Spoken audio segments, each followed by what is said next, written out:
written in the 13th century. The legend goes that there was a monk known as Herman the Recluse. He was part of a monastery in the Czech Republic. For some reason, he was going to get executed. He said to the monks, if you guys spare my life, I promise I'll write a book with all of earthly knowledge and secrets of the world. He told him, okay, we'll spare your life, but with one condition. You have to write the book in one night. How long was this book? Bro, I'm pretty sure it was going to be a long ass book. So the reason why they told him to do it in one night is so he wouldn't make it. So he was like, okay, no problem. He was writing for a little bit. Obviously, he quickly realized that It's impossible. he resorted to making a deal with the devil. So he told him, in exchange for my soul, help me write this book in one night. The next day, the book was created. It was this huge ass book. It weighed over 100 pounds. You needed 2 people to carry it. Man, what the f? And it has a lot of illustrations of the devil and shit. And also, they tested it out and they realized that it would take 20 years of continuous writing for them to recreate the book.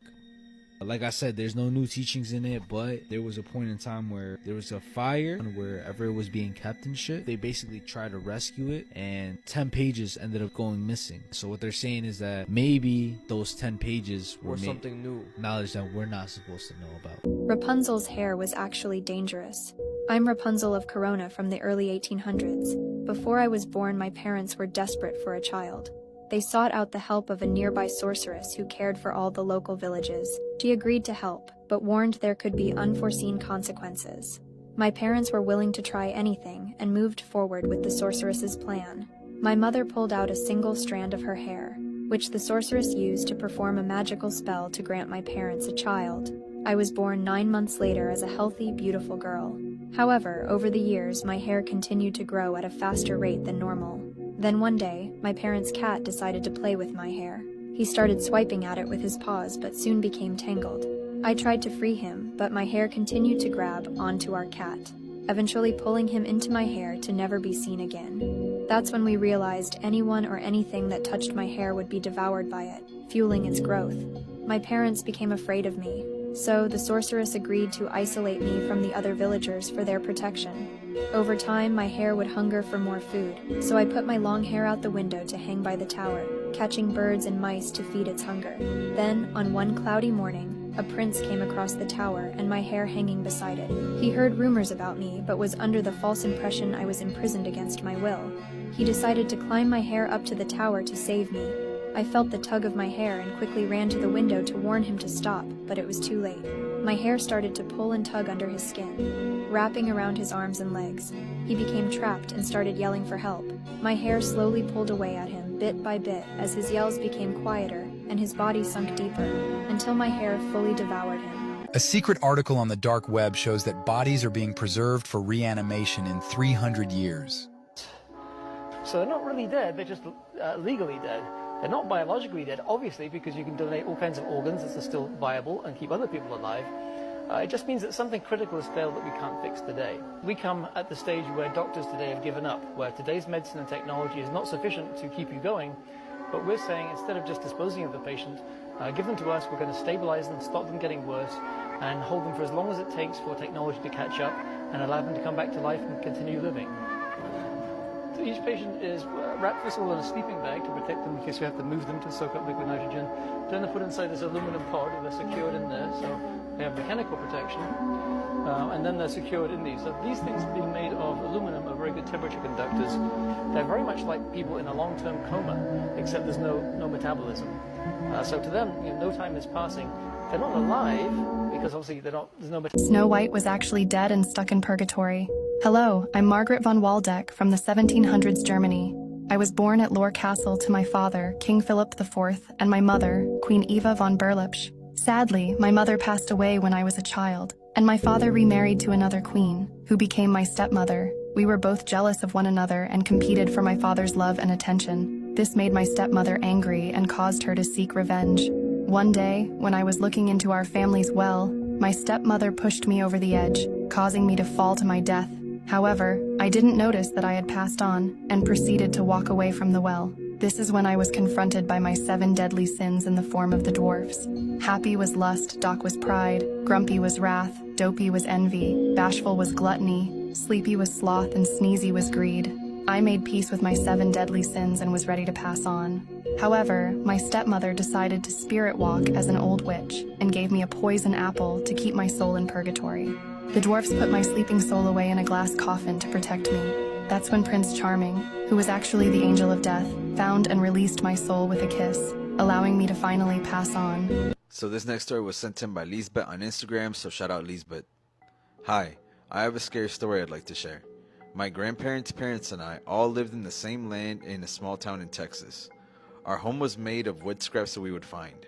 In 2009, my dad had an old RV in the back of the shack, and at night, I'd sense something scary was back there. I was about 10 here. One day, my brother and I went to the RV to get some of our youngest brother's toys. When we started to go back to the shack, a rock flew right past my brother's head. We turned around and saw nothing or no one. We told my grandma and she had us go inside immediately. Fast forward some time and our new house was finally built. I was inside with my grandma and youngest brother. My middle brother was outside, and out of the window we saw my brother running down the road. My grandma had called out asking, "What are you doing? Come back, it's getting late." To which my brother replied, "It's Chewy, he's leaving." He was saying that our younger brother was headed to the street, but our brother Chewy was inside with us the whole time. Whatever that wasn't my brother. If you see someone with a face like this, run as fast as you can and don't look back. Oh shit.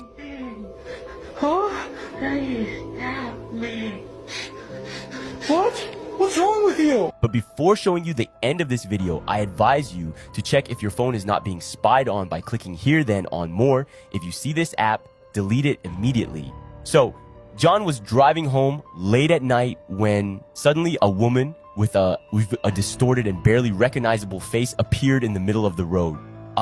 Forcing him to stop, she claimed that something had taken her son. Fam, her terror was real. Her voice trembled with every word. John was shocked, paralyzed by uncertainty about how to respond. Oh shit. Observing her strange deformed features, he realized she was more than just a desperate mother, but something much more sinister. Unbeknownst to him, this woman was the host of a sinister entity. John was truly frightened. Now watch what happens next in this video. Remember to follow us and save this video if you want to be protected. So do you know how to tell if someone's stalking you or gonna kidnap you? It's honestly really scary to think about. But what if I told you there is actually early signs to find out if someone's gonna kidnap you or stalk you? What are they? So 1 in every 6 women will actually experience a stalker, and 1 out of 19 men will experience a stalker. So the first common thing that stalkers and like kidnappers do, if you ever walk to your car and you see a piece of paper on your windshield, don't ever touch it. Get in your car immediately, look around, and just take off. And don't remove the paper until you get somewhere safe to remove it, because what they do is they actually wait for you to grab it so that you're distracted and then they kidnap you. Dude, I've seen those random pieces of paper on my car before. Well, you're still here, so you're okay. They also found that kidnappers, what they do is they'll actually put zip ties on your passenger door handle. And what this does is it tells the other kidnappers in the area, like, oh, this person's an easy target. I feel like zip ties are really noticeable though. Well, for a lot of people, it's not, because there's this one girl that actually ended up having 5 zip ties put on her passenger door handle, and she didn't know until her dad saw it. Also, the last common thing that kidnappers do, if you ever get into like an Uber or like a ride sharing service and you open up the car door, you have to check if the child lock is on. And it's basically just like on the inside of the door, because if the child lock is on, you won't be able to open the door if they lock it. So you're stuck. That's why. Share this information. Help your friends. Yeah. This is the worst thing that ever happened at a concert, and whatever you do, don't look up the video. This is a photograph from a packed out concert, and playing on the stage is the LA-based band called the Great Whites. It's a late evening on February 20th, 2003, and the band is performing at the station in Warwick, Rhode Island. Just after 11 p.m. during the opening song of Great White's set, the band pyrotechnics went off as planned. And very quickly, everything started to go horribly wrong.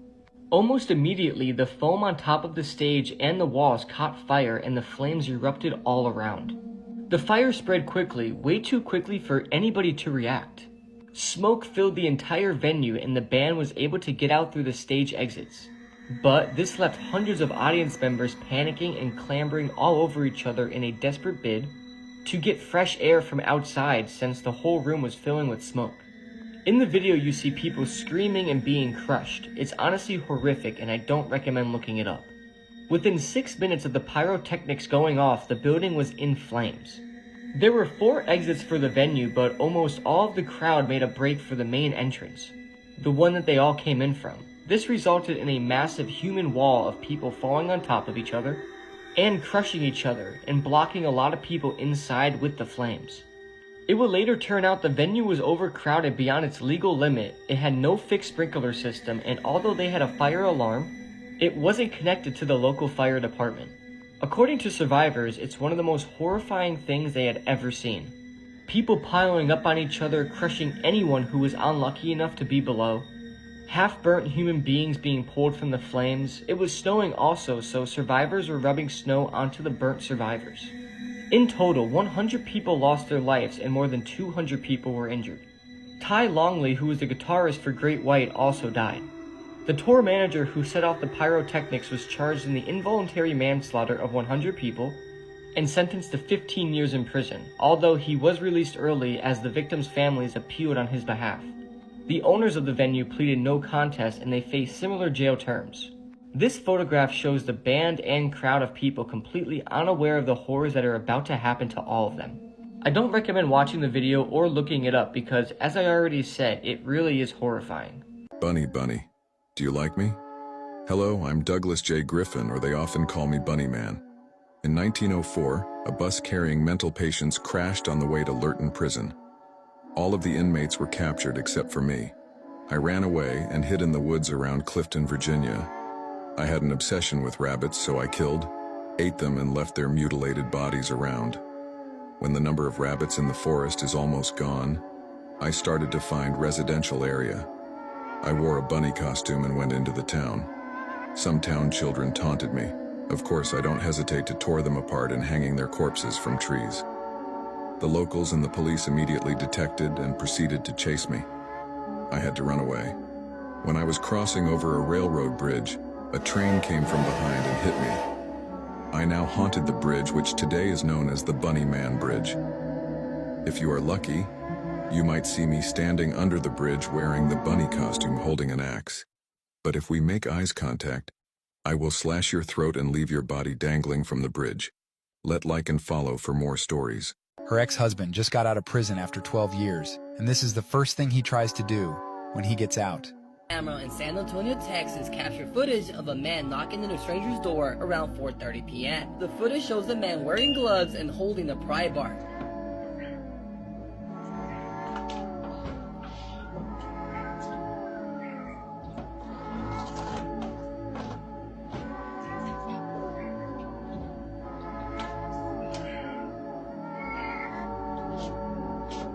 The man ended up running away after he heard a woman screaming inside the house. Sebastian Beltran, a 21-year-old man, was arrested several days later. He was charged with attempted burglary. But the story doesn't end here, guys. Police are still searching for a second suspect regarding this break-in. If we go back to the video, you can clearly see the first suspect looking back as if he were communicating with another person. Police believe that this person was being used as a lookout. Guys, if I get any updates regarding this situation, I'll let you guys know. So like and follow to stay updated.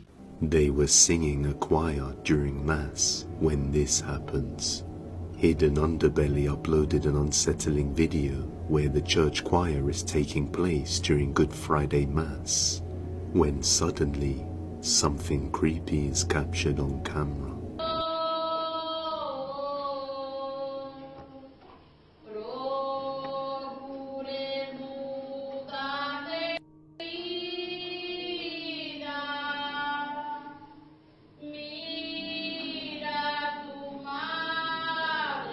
At the back of the room, a 300-year-old Jesus statue can be seen moving its head. Many witnesses claim that this is a miracle, while others in the comments believe the statue is hosting something evil inside after being worshipped for hundreds of years. The video was taken by a church follower 7 years ago. At the time of this video, creepy things caught in music videos. Legendary pop icon Cyndi Lauper has one of the most recognizable songs in the world. That song being Girls Just Wanna Have Fun. And after 40 years of the song being released, there is one scene that is a bit weird to viewers. Early in the music video, there is a scene where Cyndi is singing in the kitchen, dancing around her mom, and just kinda moving around a lot. However, behind her, an item seems to just completely tip over on its own, with no one making any form of contact with it. And when that happens, people also claim that a shadowy figure passes through a window that was above the item. Now, the shadowy figure part I'm not entirely sure of, however the item tipping over, my explanation is it could have been a breeze. But the problem with that is, if it was a strong enough breeze, other items would have been moving a little more aggressively, but I didn't see any of that. But let me know in the comments what you guys think it is.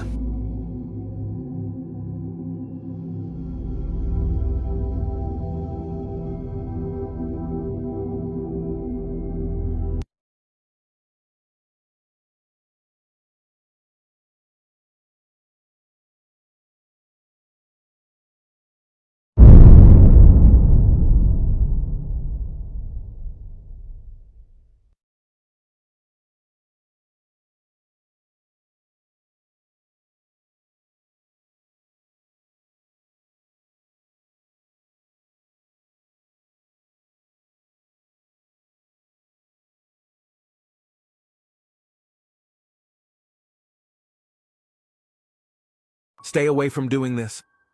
If you spot something like this in the sky, it's a big sign that something really bad, like the end of the world, might happen. I'm going to tell you all about it in this video. But first, a quick reminder. I can only help out my subscribers who've done 3 things: shared this video, left a comment with their name, and watched until the very end. This scary thing we're talking about is called a smoke ring. It shows up when creatures from a different place, not our world, try to sneak in without asking their boss. There's not a lot we can do to stop them, but praying might help keep them away. These creatures are guarded by beings called Dementors. They're the ones who could really mess things up for everyone. Just a few days back, people saw them in New York and Los Angeles. They really don't like light, so if they come too close, shining a light is your best bet.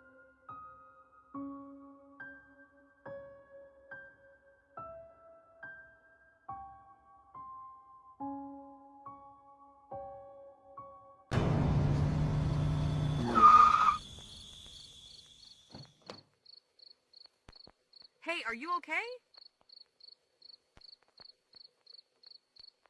Do you need a ride? Do you have a name?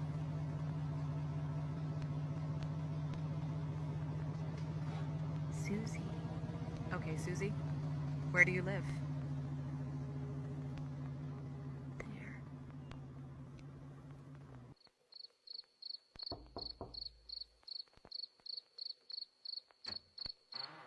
Can I help you? Hi, there's a girl in my car by the name of Susie. She says she lives here. That's impossible. Pardon? Susie was my daughter. She's passed away from an accident over 20 years ago.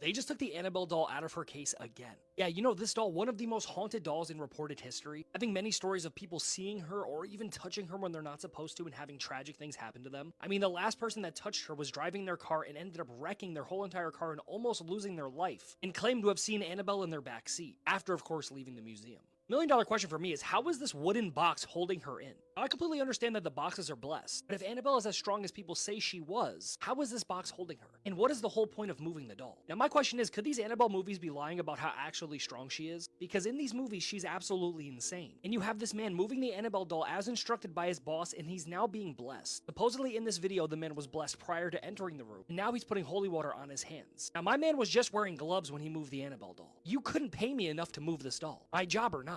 As we know, the Annabelle doll is located at Ed and Lorraine Warren's museum. So what is the whole point of moving the doll? Me personally, I wouldn't go anywhere near the doll. I guess once again, that $1 million question is, how is this wooden box holding her in? Personally, you couldn't pay me enough to do this. Carolina Giselle has been experiencing strange activity at home. Out of all the strange occurrences, this one's the creepiest.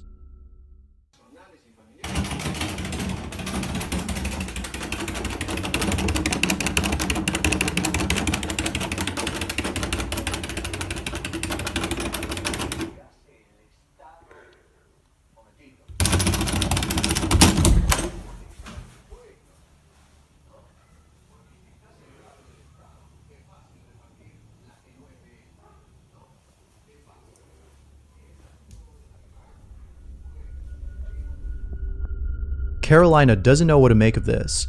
But if you ask me, I see it as an opportunity to travel and explore new places. Places that are far from home. Specifically this one. Mother and her children are home alone when this is captured.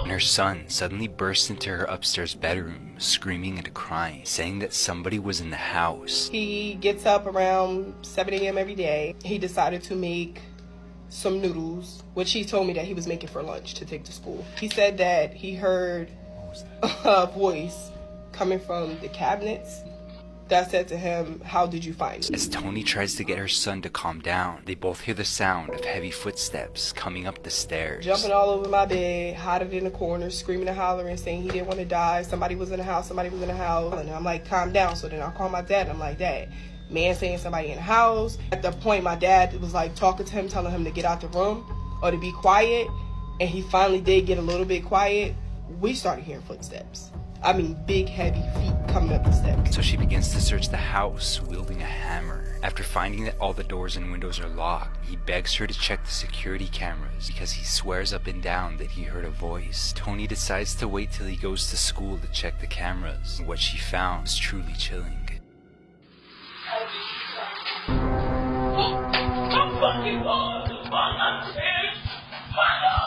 A voice can be heard, clear as day, saying the words, "How did you find me?" But the most frightening part about this story is that days later, her son received his Xbox after being grounded. When he logged into Xbox Live, there were 2 messages awaiting him from a random user, and the words read, "How did you find me?" After discussing these frightening occurrences with the neighbor said that the elderly woman who used to live in the home died in the house, and after doing their own research, Tony's son actually did confirm this. To make matters worse, Tony says that when they moved in, there was something strange left in the home. Bro, I really think that spirit came off that dollhouse.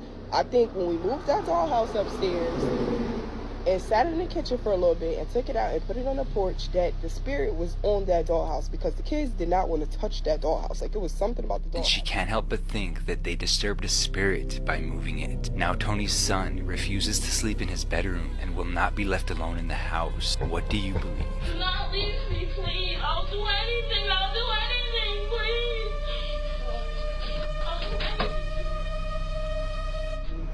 When he logged in, I think it's like some messages or something, like, you know, like you could text back and forth with like your friends and stuff. I don't know, I'm not familiar with that stuff, but he called me into his room, and guys, he showed me a message where someone messaged him on the 4th and said, "How did you find me?" And on the 8th, literally, somebody texted the same thing, "How did you find me?"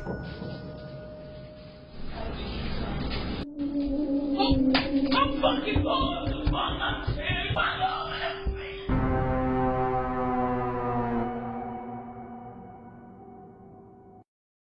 Here are 5 disturbing horror movies that you most likely won't be able to watch more than once. Now before we get into that, if you love all things horror, all things spooky just as much as I do, be sure to hit that follow button. Barbarian follows a woman who rents out an Airbnb only to discover that a stranger is already occupying the house. They both decide that they'll end up spending the night with each other, not thinking too much of it, but then they soon discover that there's something terrifying living in this Airbnb's basement. This is a great movie with a great twist, and the villain in this movie is so crazy to look at.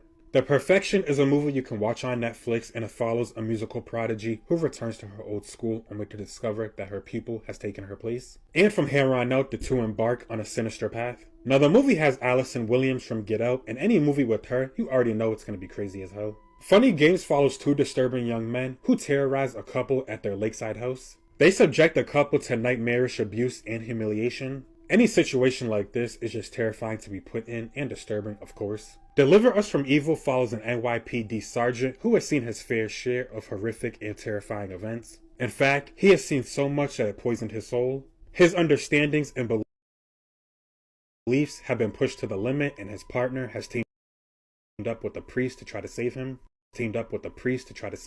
And this priest tries to convince him that yeah, demons do exist. Rec follows a TV host and her cinematographer who are working with the fire department as they are heading to an apartment building after receiving a call. As they arrive, this building ends up getting sealed off as the woman is infected with a virus that gives her inhuman strength. If you want something gnarly and you like them virus, zombie type of movies, you definitely want to check this one out.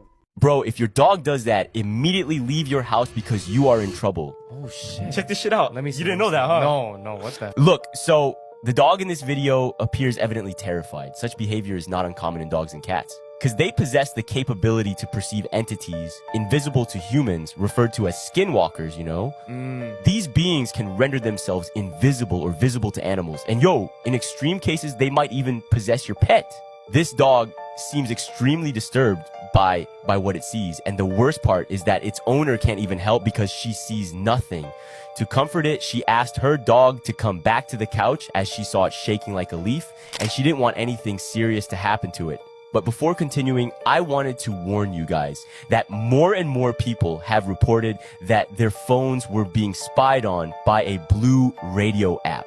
This can appear on your phone at any time. To check that this does not happen, click on this icon, then on more. If you see it, delete it immediately. This is really, really weird, but... You guys hear about those fires in Chile? It happened Vina del Mar, eerily similar to what happened in Maui. So you know how they were talking about Lahaina becoming the first city in Hawaii to be a smart city? Vina del Mar was the headquarters of smart city business for Chile. No way. These fires, same scenario. High winds, no warning, a lot of people died. And I saw a video today, this dude who was like going through the wreckage of like a little outskirt of Vina del Mar, and there was a blue house completely unburned. No way. And I don't know if you've heard about this whole thing with the conspiracy of the direct energy weapon.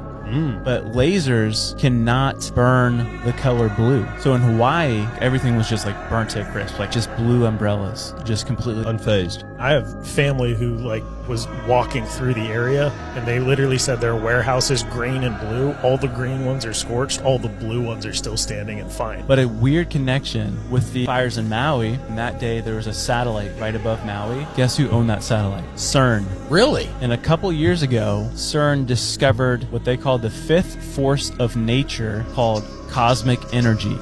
Soldiers, these undead alien entities have been spotted throughout the wilderness of Michigan. Seen here in infrared grain footage obtained by the MLP Soldiers exhibit multiple features of advanced necrosis, including decomposing flesh, disintegrating feathers, exposed bone mass, and tashlar. The ailment is thought to be cryonic in nature, somehow originating from the creature's macabre eating habits. Although vultures are naturally driven to exhibit aggressive behavior towards other bird species, they do not currently appear to be a direct risk to humans unless threatened. Ministry necroepidemiologists are concerned, however, about the possibility of zoonosis given the right circumstance.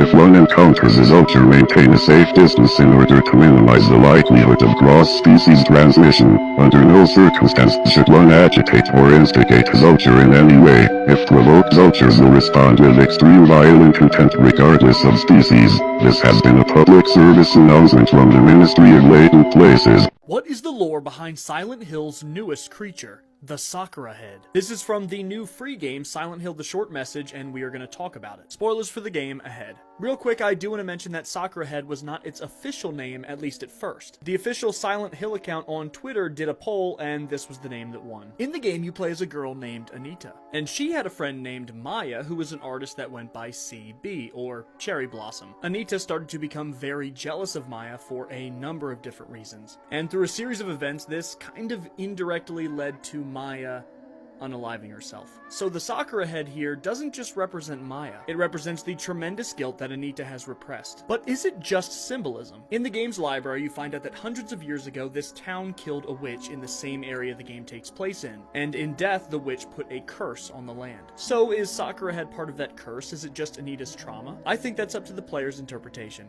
If you like horror movies where people are trapped and have to try to find a way to get out, I have 3 more recommendations for you. This is one of my favorite subgenres, so I cannot stop talking about it, so let's get to it. Meander is about a girl named Lisa who wakes up and finds herself in this tube-like system. She has this bracelet on her arm that has a countdown clock on it, and she finds that every 8 minutes, fire burns an occupied section of the tunnel. She has no choice but to crawl to the safe sections until she finds her way out. This one will make you so claustrophobic and just so anxious for Lisa, and there is some other elements that come into play like water in a tight space. Yeah, no. And this does have some sci-fi elements as well. The next one is Oxygen. This is about a woman who wakes up in a cryogenic chamber and she has no recollection of how she got there. She has to discover the truth and find a way out of there before she runs out of air. This is another one that will make you super claustrophobic just because of the tight space that she's in, and she doesn't have a lot of room to move. This one does lean more into the sci-fi genre as well, and it is French, so it does have English subtitles, or it was dubbed. I can't remember. It might have been dubbed, but it wasn't like obnoxious dubbing because it is just her by herself in her thoughts more than anything, but this one is really good. 247 degrees Fahrenheit is about 4 friends who go to this lakeside cabin for a getaway, and their trip soon turns into a nightmare as 3 of them get stuck in the hot sauna. Every minute counts and every degree matters as it heats up to 247 degrees Fahrenheit. This one is the perfect summer movie, but it also does kind of have that Final Destination effect where you see something like this happen and you're just gonna think about this every time you go in a sauna. I have to have the door cracked open or I will not get in one of these. Not only does this one make you claustrophobic, but adding that heat element just makes it so much worse. Mom?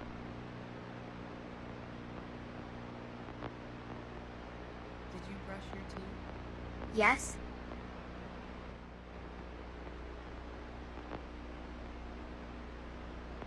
You're scaring me, Mama.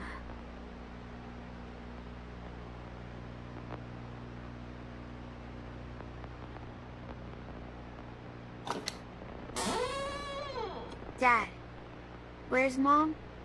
Mom's not here with us anymore, son.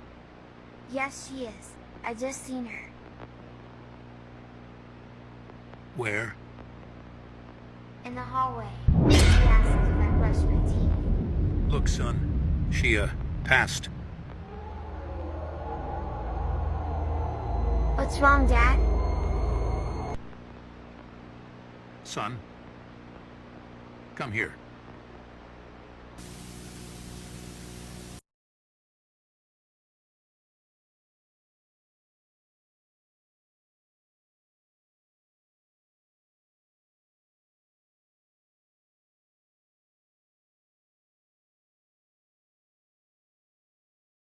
Guys, you know I don't usually do videos like this, but I wanted to do a tribute video for my dog.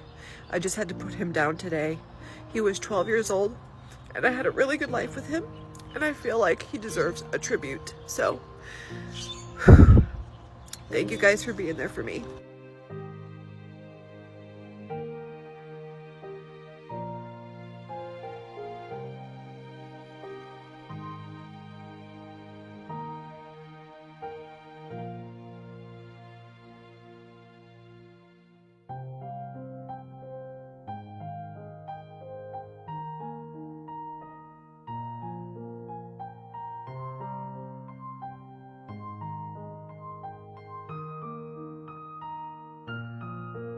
By far, this is one of the hardest things I've ever had to do in my life. And I know he's at peace, but it still hurts. Rest in peace, my dearest prince of 12 years. I love you guys. I consider you my family.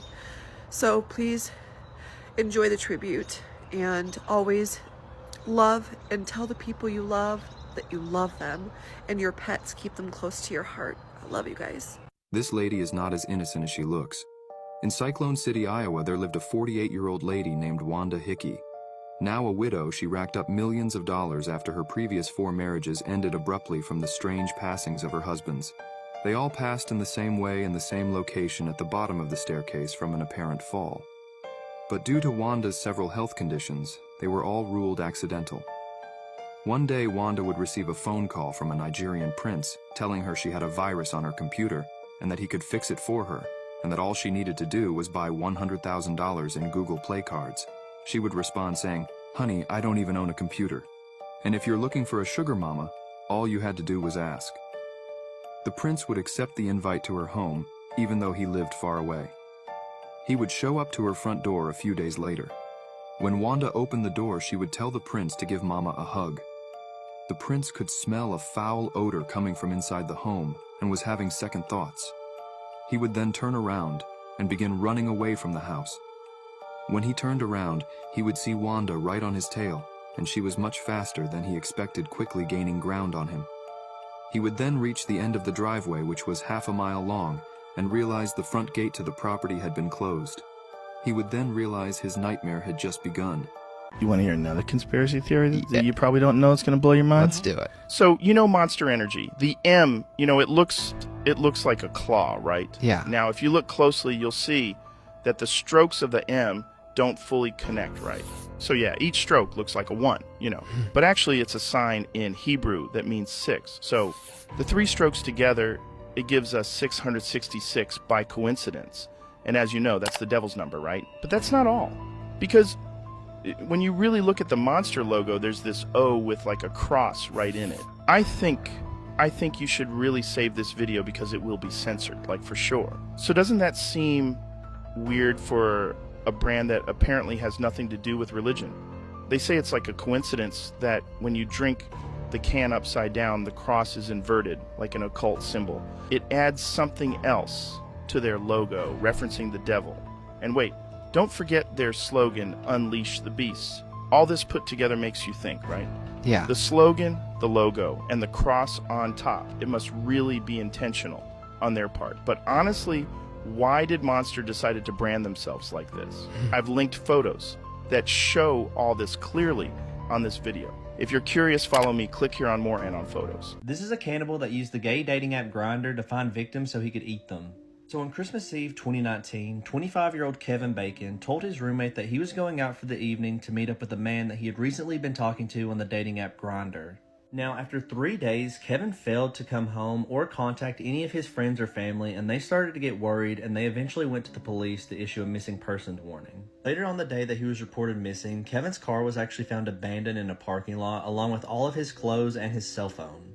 Using his cell phone, police were able to actually access his Grindr account and see that the last person he had messaged on there was a man named Mark Lutunsky. Police were able to track down Mark Lutunsky, and they asked him if they could look around his house for a bit, and he actually happily agreed.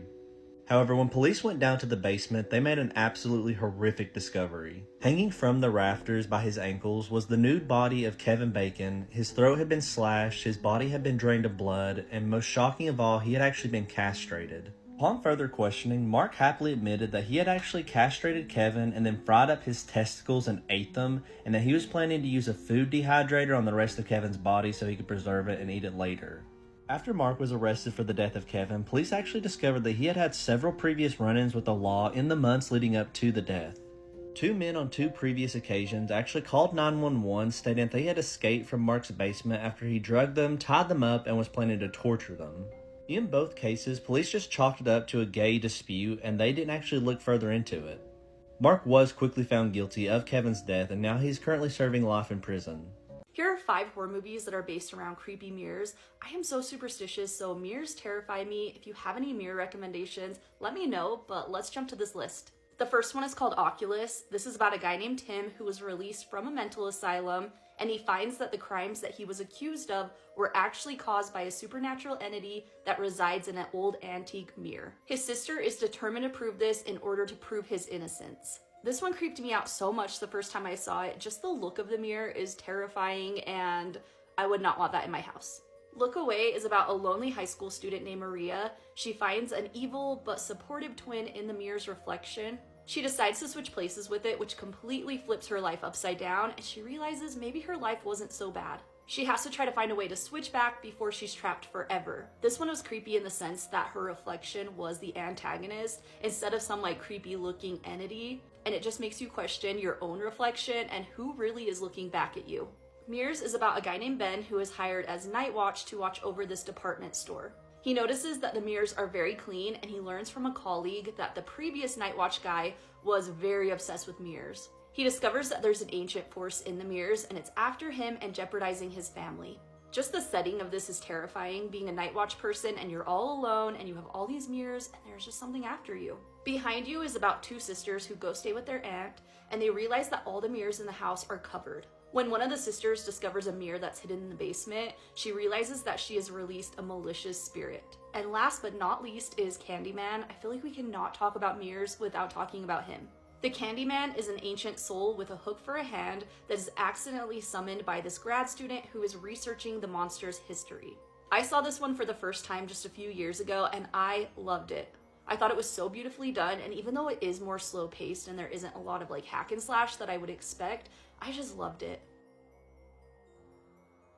Okay, so for smelling like a farm animal. Okay, that's kind And of... all the kids and people that have done interviews about Willie, they said, yo, we were terrible to the Pictons just because where they came from. Fuck, okay. Anyways, they had one of the biggest pork farms, like pig farms. Okay. In British Columbia. Literally one of the biggest. So if you were in the 80s and you're eating pork, it was probably from this farm. Because it's just one of the biggest. Now, when Willie grew up, he was still kind of like, you know, hard about being bullied and stuff. Oh, there's a crazy backstory. So there was one time, this is still when he was a child, his mother was driving him and his brother, and they accidentally ran over some kid. So they're driving on the road and ran over some kid. Okay. Anyways, the mother hops out and notices, oh shit, we just ran over this kid. And Willie and the other brother are like, oh fuck, what do we do? Yeah. You know what the mother does? What? Looks at him and sees that he's injured and decides, oh man, he's probably dead. They toss him to the lake. They toss him to the lake. But check this out. Yeah. Later, when the police find the body, they brought it to the hospital and they found out that the boy didn't die from his injuries. He died from drowning. Oh, so he was still alive. It was the mother's fault for putting him in the lake. And you can imagine, as a kid, he was seeing his mother have like no remorse for a human body.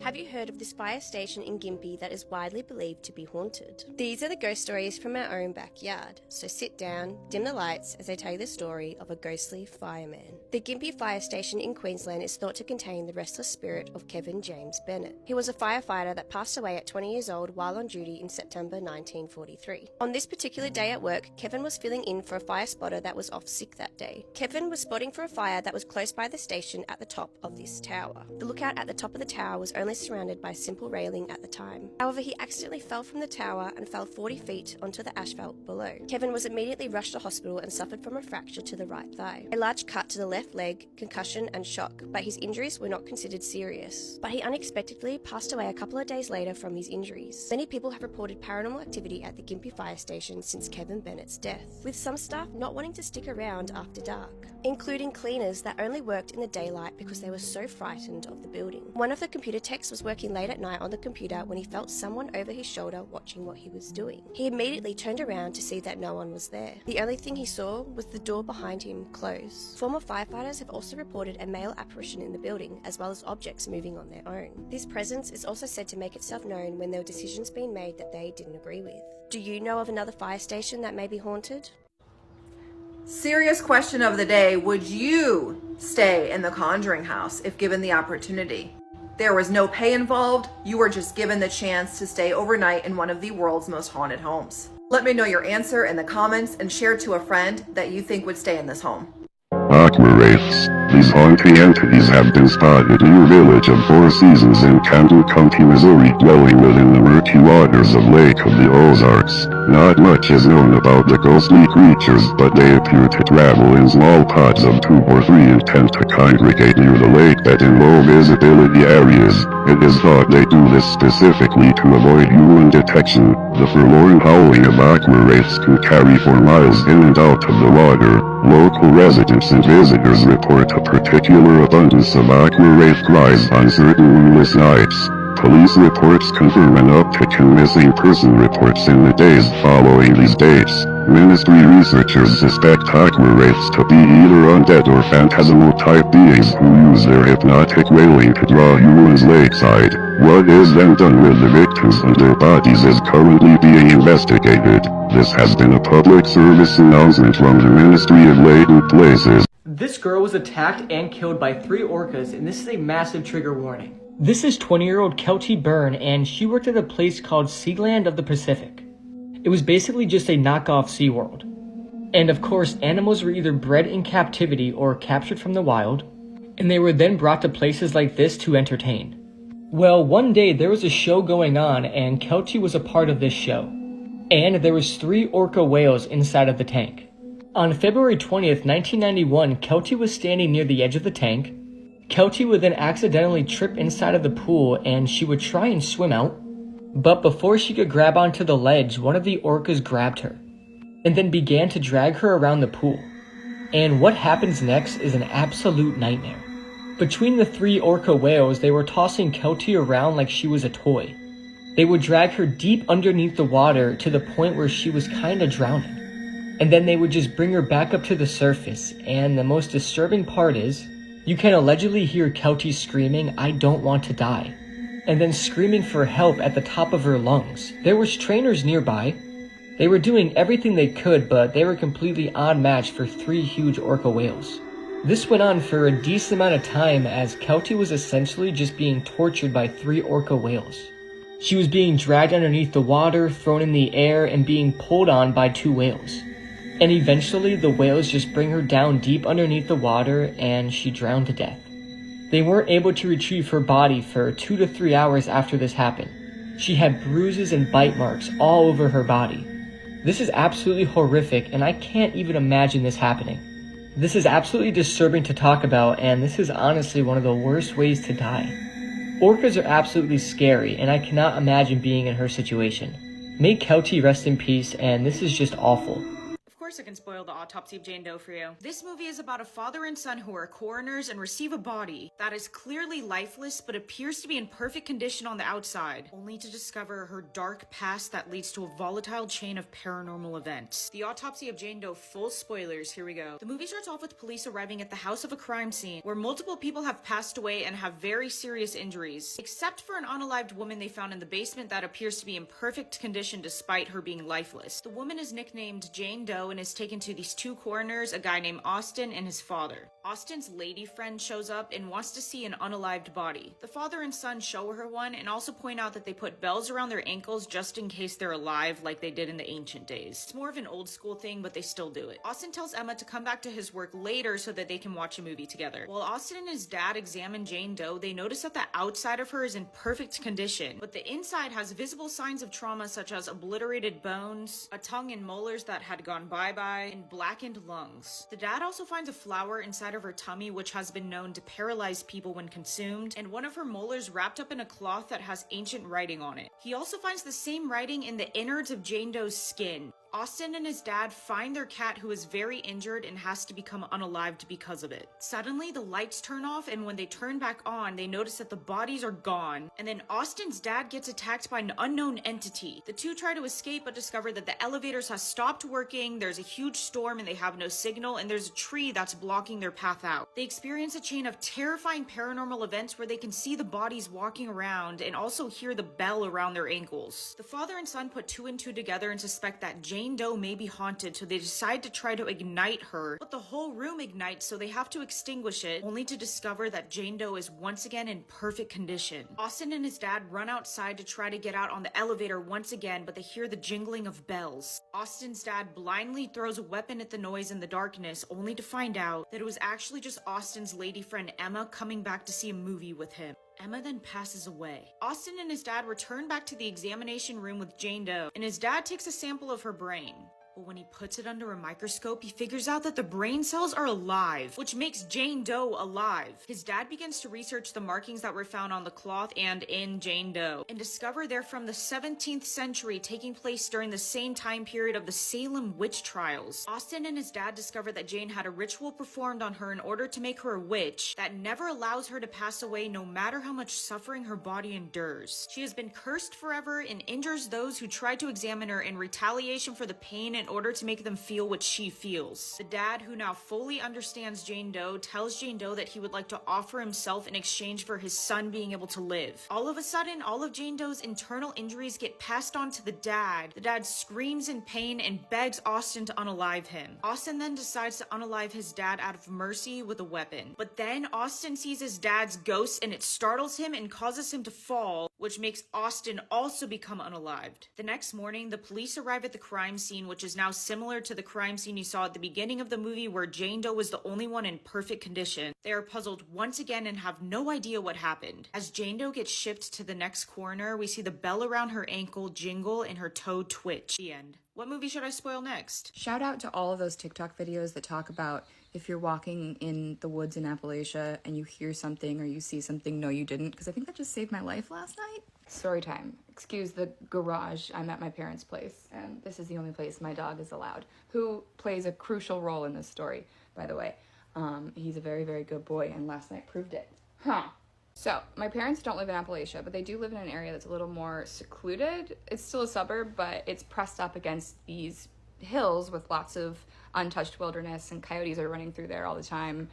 It's just a little bit more rural. So I'm sitting in their backyard, which has this tall fence all the way around it, and the wilderness comes right up to that fence. I'm sitting there around the campfire.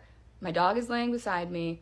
I got my laptop open and I'm writing my little stories. Suddenly, my dog lifts his head, stares straight ahead at the fire, doesn't even like look around at the yard, stares straight ahead at the fire and starts to growl. All dog owners know that your dog has different types of barks and growls.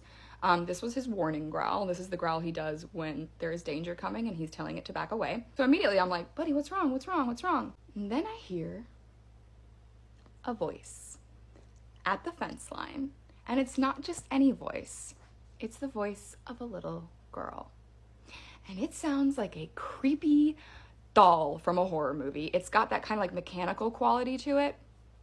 And it's kind of like muffled and garbled. I'm still getting the heebie-jeebies. And all it does is go, hello? Just like that. Just like that. Hi, just same tone and everything. Now, mind you, it's midnight. There are not going to be any little girls wandering the woods at midnight. So immediately, I was like, well, this is either someone who's gonna me, or it's something else. And what made me think it was something else was the fact that the voice said again, hello? Only this time it had moved, and it had gotten closer, and I'd heard no footsteps. It was just floating closer. And then, mind you, my dog is still growling this entire time. For the next 5 minutes, that voice is just circling the fence line, going, hello? Hi, hello, hey. Like, just like that, creepy doll voice floating around the fence line. And then suddenly my dog stopped growling, and he put his head down and he went back to sleep, and the voice stopped. And I thought, okay, cool, that was weird. And then all of a sudden he lifted his head back up again and started growling. And then the sound of a ticking clock came from the bush directly across from me. Again, heard no footsteps, heard no rustling. Just a ticking clock started in the middle of the night, in the middle of the woods. So don't know what that was. But if anyone wants to hop in the comments and let me know, that'd be great. Because I can't wait to go home today. And I don't see myself coming back here anytime soon. And a big shout out to my protector. Yes, big scary boy.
There's a severely underrated horror movie set on Shudder right now.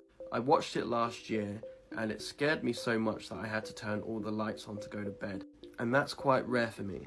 My name's Ricky, I love horror movies, and this is Caveat. Caveat was released in 2020 and was directed by Damien McCarthy, and it stars all these people. The movie takes place in England, and it centers around this drifter, this guy who kind of lives outside of the law, who goes from job to job. He's been offered this job to watch this young woman for the weekend. At first he's a bit apprehensive, but the job pays really well, so he decides to take it. This job comes with a bunch of different rules and stipulations for him to follow that kind of make him feel uneasy before he even gets there. When he arrives at the property, he finds it really run down and beaten up, and his friend tells him that he has to wear this jacket that has a chain on it, so he can't enter certain rooms of this house, specifically the woman's room. This sets him even further on edge, and when he finally is introduced to this young woman, he's even more concerned about his situation. That's as far as I'm going to go in regards to plot.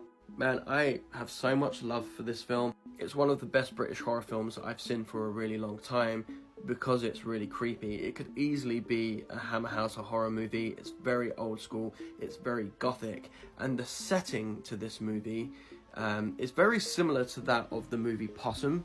In fact, this entire movie has Possum-esque vibes. It's very dark, it's very dingy, and there is some really shocking imagery in this film. It also reminds me heavily of really old kind of 80s horror movies like People Under the Stairs, specifically the house that they're in. One of the things that I love about People Under the Stairs is the setting. The house is almost a character itself, and it doesn't make sense. The house is way bigger than it should be from seeing it from outside, and the same applies for this film. When I say that this movie scared me, I mean it really scared me. There is a character, should we say, in this movie whose presence is just there.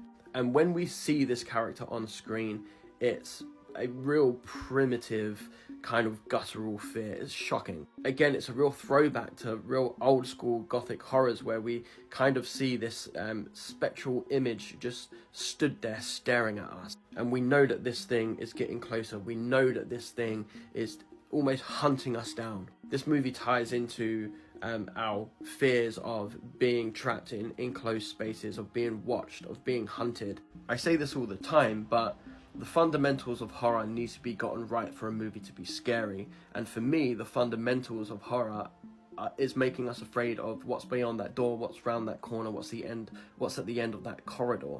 And this movie gets it all right. Like a lot of horror movies nowadays, this movie represents grief and loss and sadness, past trauma, and it represents it on screen as a physical being. So the character has to confront this physical being to overcome their own past trauma or inner turmoil, and this movie gets that so right. I love the acting in this film. There are some shaky moments from kind of secondary characters, but they're not on screen for that long, so it doesn't really bother you. But the main two actors deliver really good performances, and this is a movie that made them go to quite dark places, and they do it really well.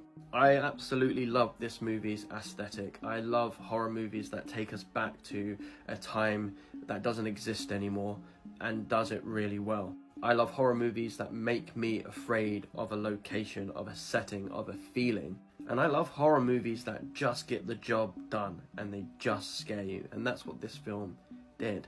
It's such a shame that I don't see many people talk about this film.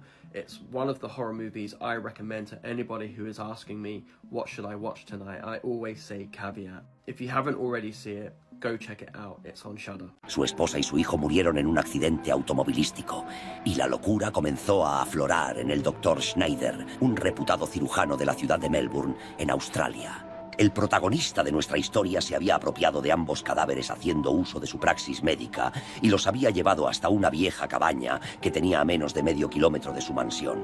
Jugaré a ser Dios por una última vez y os traeré a la vida. Se repetía a sí mismo como un mantra. Cuando los pacientes iban a su consulta médica en el centro de Melbourne, el Dr. Schneider les atribuía una enfermedad que no tenían y les instaba a operarse rápido, ofreciéndoles una solución fuera de la legalidad: realizar la operación en su propia consulta privada, la cabaña. Nadie dudaba de la palabra de un profesional con más de 30 años de experiencia a sus espaldas, así que accedían, aunque sería la última vez que lo hicieran. El doctor Schneider realizó experimentos quirúrgicos dementes y sin anestesia a decenas de víctimas para intentar revivir a su mujer e hijo. Trasplantó corazones, cerebros y empleó técnicas con sus pacientes aún vivos que horrorizarían a cualquier ser humano. Como era de esperar, ninguno de ellos sobrevivió. Los cadáveres fueron encontrados por la policía una semana más tarde, cuando se dio la alerta porque el médico no había asistido a su lugar de trabajo ni contestaba a llamadas. Los agentes de seguridad encontraron órganos, cuerpos sin vida y al doctor Schneider con una incisión en el cuello y una carta en la mesa en la que solo estaban las siguientes palabras: les he fallado y me he fallado. Ya no me queda ni fe ni conocimiento para obrar mi milagro. ¿Conocías su historia? Te leo en comentarios. A mother installs a hidden camera and catches her husband committing an act that will go viral worldwide. Part 2. One day, Sophia noticed her husband was becoming increasingly distant from her. Then it was her daughter Hazel when she began to distance herself from her as well. Sophia then started to imagine about horrible acts her husband might be committing when she's away. So she decided to install a hidden camera in the house, and she was shocked to see what her husband was doing with their little girl. In the footage, she discovered that David and Hazel were secretly creating spectacular artworks, and Sophia quickly realized that it was a gift that she would soon receive on her upcoming birthday. In the name of the Father, the Son, and the gory ghost, if religious battle between good and evil horror is your thing, I got you. I'm Chuck. I'd love to be your movie guy. Hit the like button. Give me a follow. It's just an average, ordinary night at the police station. There's a rookie cop on duty when a mysterious man shows up after seemingly being hit by a car. And let's just say a series of strange events occur after he arrives. And let's just say that he has the ability to get into people's heads and help them exorcise their inner demons. You will see the fragments of many other movies in this film. It takes great inspiration from John Carpenter's Assault on Precinct 13. And if you have seen the recent Last Shift or Malum, they also have a similar feel. Let Us Pray does have some very similar ideas, but it has tons of ideas that are its own thing. It does a lot of character building in the first act, but slowly comes unravel and continues leading up to the absolute batshit crazy gore fest of a third act. Even though it's reminiscent of certain other films, I had an absolute blast with this one. It's mysterious, it's creepy, the acting is incredible, the cinematography and the score are brilliant, and I think it's a criminally underrated gem. It's an absolute fucking banger, and Liam Cunningham from Game of Thrones and Pollyanna McIntosh from The Woman absolutely crushed these roles, and this movie is absolutely worth your time because, like I said, if you like religious shit and religious horror, this is a slept-on, underrated banger. I'm Chuck. I'd love to be your movie guy. Hit the like button. Give me a follow. These are the most evil crimes from the 1920s. Part 4. When Charles Lawson was 25, he married 19-year-old Fanny Manring. The couple had 8 children during their union, although one of them passed away in 1920 when he was 6 years old. By 1929, the family had their own farm and seemed to be doing well financially. Days before Christmas in 1929, the family purchased new clothes and took a family portrait. When Christmas Day came, Charles didn't gather the family to open gifts. Instead, he took their lives. He waited by the barn and shot 2 of his daughters as they were on their way to his brother's home. Next, he walked up to his wife as she sat on the porch and killed her. Hearing the shot, his oldest daughter, 17-year-old Marie, and his 2 youngest sons, James and Raymond, all tried to hide, but he found and killed them all. Next, he eliminated his 4-month-old daughter. He took his own life in the woods a few hours later. His oldest son, 19-year-old Arthur, was the only survivor as he went to run errands before his father's rampage. $125,000. That's all you need to put you right in the center of historic Mineral Wells. But the 3-bedroom, 2-bath home may be a little tight, considering 9 spirits may already call this place home. Our Gilma Avalos takes us inside the haunted Hill House. As you can tell, it's just an older home. Real estate agent Becky Foley knows her way around the showing. Come on in. Dubbed the Haunted Hill House in the shadows of the historic Baker Hotel, this is no ordinary listing. It just hit the market, priced at $125,000, and Foley says the interest has been enthusiastic. when a client literally got nauseously ill and thought she was going to pass out and ran out. That's not uncommon, according to its current owner. He says the spirits do not want some people in this house and will chase them out. The quaint home features multiple bedrooms with unique decor. Cute little trinkets belong to the people who play here. 2 bathrooms, well, 3 really. This was actually a bathroom that got sealed up and nobody knows why. And your own communication room. It is considered, I'm told, a portal to their spirit world. Even in the daytime, the home feels pretty spooky, with plenty of stories to tell. The door shut? You've heard of burglar bars, but these bars cover windows on the inside of the house. We've heard it's been probably a brothel. We wonder if some of the participants were maybe kept against their will. Foley says its value lies in its business opportunity.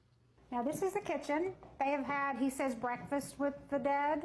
Right now, the home attracts brave souls interested in investigating paranormal activity. The owner says 9 spirits call this home, and you never know who you may meet.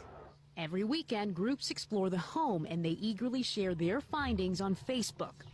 This is one of the most morally reprehensible films I've ever seen, and I wish I could unsee it. I will never watch it again. It's absolutely disgusting and literally one step away from being complete exploitation. It shouldn't even exist. I'm Chuck. I'd love to be your movie guy. Hit the like button. Give me a follow. The only other person I've seen talk about this is Chris from Big Fat Cult, and he felt the same way I did. For all you Serbian film junkies out there and all the people that get in my comments and say that I over-dramatize things and, oh, this isn't that bad, and all you people that say, muh, I've seen worse, and get in the comments and say, you're soft. For the people out there looking for an endurance test, this movie's fucking awful. It's about these 2 high school kids, JT and Ricky. They find this woman chained to a table in an abandoned asylum, and being the quality human beings they are, they decide not to tell anybody, keep it as a secret, and use her as a toy. Only to find out that she's some sort of zombie that won't die, but they can't keep it a secret. Word gets out, they start bringing their friends there, and that's all you get. The fact that they even made this movie is despicable. So for all you sick Serbian film commenters that just want to watch something that's completely fucked up to come back here and tell me it wasn't that bad, here you go. Have a fucking blast. This movie is fucking disgustingly awful. It's very well made. The acting is good. It's well shot. But listen, I have a hatred for this film beyond belief because it's unsettling. It made me feel dirty. Completely fucking despicable. I regret fucking watching it. It's fucking disgusting. So good fucking luck with it. You can find it yourself if you want to go on that fucking journey because it's fucked up and fuck this movie. I'm Chuck. I'd love to be your movie guy. Hit the like button. Give me a follow. Fish thoughts. A vast fleet of abandoned biomechanical submersibles has been discovered in a deep-sea trench off the coast of North Carolina, roughly 500 miles west of Bermuda. The giant machine creature hybrids appear to be independent autonomous organisms that simultaneously possess the ability to be controlled by a humanoid-sized pilot. The subnautical mechs are constructed using biological matter sourced from various sea creatures combined with inorganic matter harvested from shipwrecks and other marine salvage. The origin of the fleet is unknown, but it appears as though the fish bots are outfitted with offensive and defensive weaponry indicating a militaristic purpose. MLP researchers are attempting to determine if the fleet was built by a foreign adversary or if some other technologically advanced organization is responsible. The fish bots currently remain in an idle and dormant formation. This has been a public service announcement from the Ministry of Latent Places.